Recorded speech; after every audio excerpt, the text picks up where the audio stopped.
grabando. Muy buenas tardes, buenos días, perdón, queridos estudiantes. Sean bienvenidos todos ustedes el día de hoy a nuestra clase de Historia Universal. Hoy vamos a hablar sobre la Revolución Mexicana.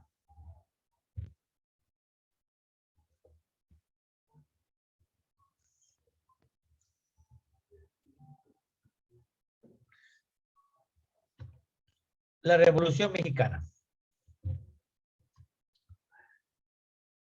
Esta revolución fue un conflicto armado, bueno, que se inició en México el 20 de noviembre de 1910. Fue un movimiento político económico que ocurrió en América entre el año de 1910 y 1920. El ideal para los jóvenes era desplazar la dictadura porfiriana de 30 años. Porfirio se había perpetuado en el poder y ya llevaba 30 años y la mayoría de jóvenes buscaba poner fin al gobierno de Porfirio.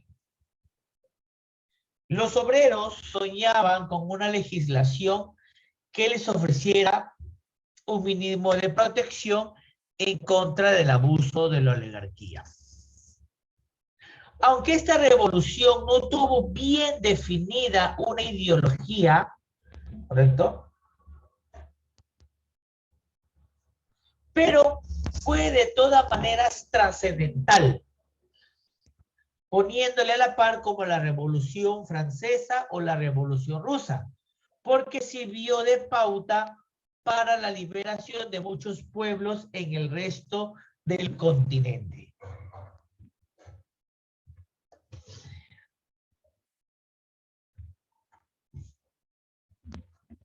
Muy bien, ¿qué es lo que sucede?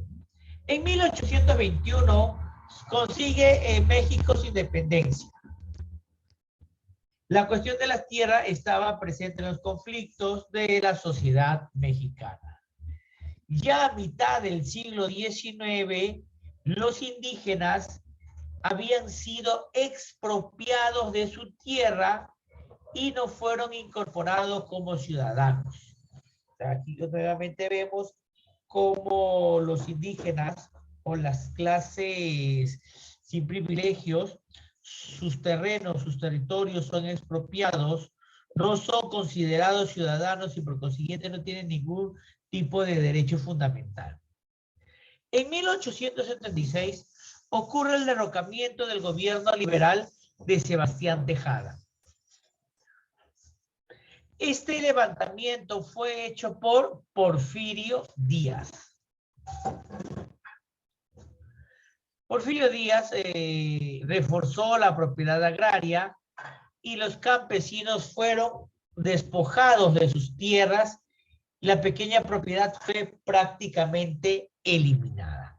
Entonces, ese es el objetivo, es lo que hace Porfirio Díaz y lo que continúa como forma de gobierno durante los 30 años que tuvo en el poder. Las principales causas de esta revolución mexicana fue la explotación capitalista y la injusticia social. ¿Correcto? La aristocracia rural tenía el control de la producción. El 3% de la población poseía las mejores tierras de México. Mientras que el capital extranjero explotaba las minas, los puertos y la extracción de petróleo. Porfirio Díaz agrava aún más esta situación al intensificar la explotación sobre la población menos favorecida. Gracias. Y abre el país al capital extranjero. Entonces, aquí podemos ver de que esta explotación, este reclamo, estaba dada por las desigualdades económicas, políticas y sociales. Por el aumento del capital extranjero que acentuaba más esta crisis en México. Causas: dictadura de Porfirio Díaz en beneficio de la oligarquía terrateniente, la expropiación de tierras, dependencia económica respecto al capital estadounidense. Esta revolución mexicana se divide en 4 etapas. Primero, la revolución de Francisco Madero, que impulsa el Plan San Luis.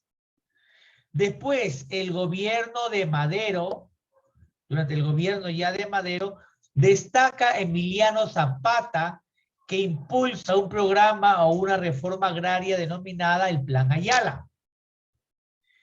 Ya ahí se realiza la revolución constitucionalista. Venustiano Carranza impulsa el Plan de Guadalupe y toma el poder con el apoyo de los marines norteamericanos.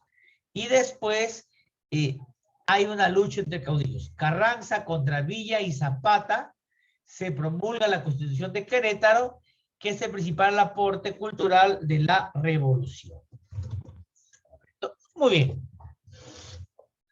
La Constitución de 1917. ¿Ya? Estaba conformada por 136 artículos, dividida en 2 grandes bloques.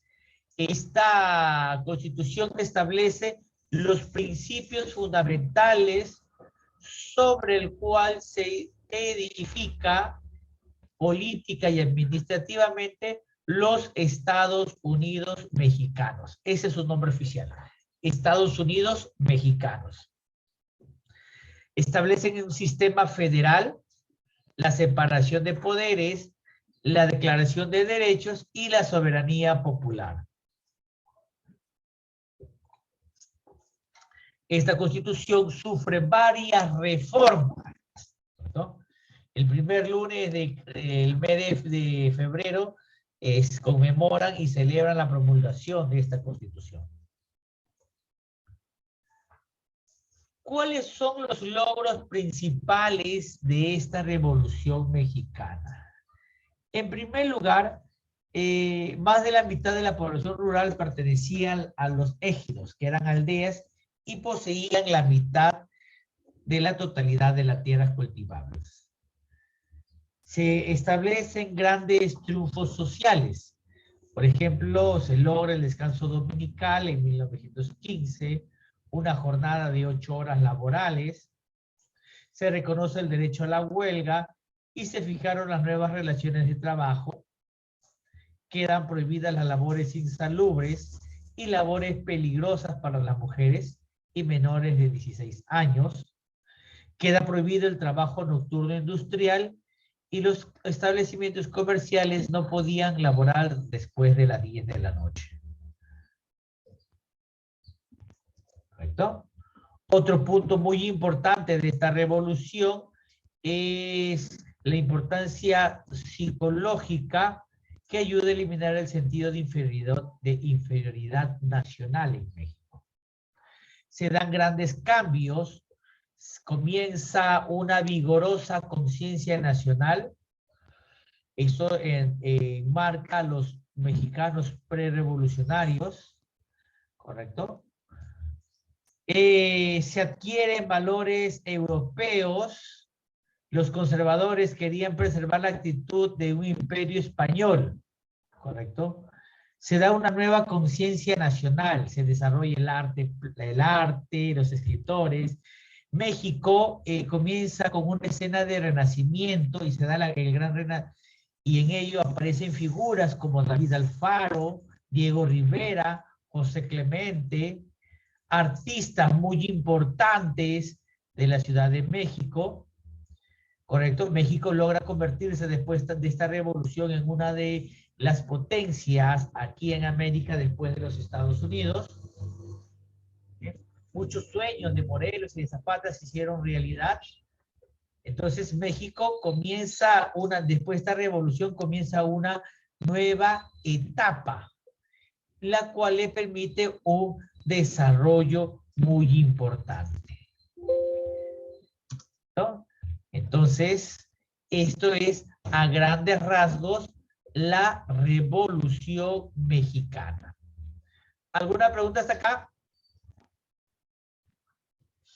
Para terminar, vamos a ver este pequeño videíto.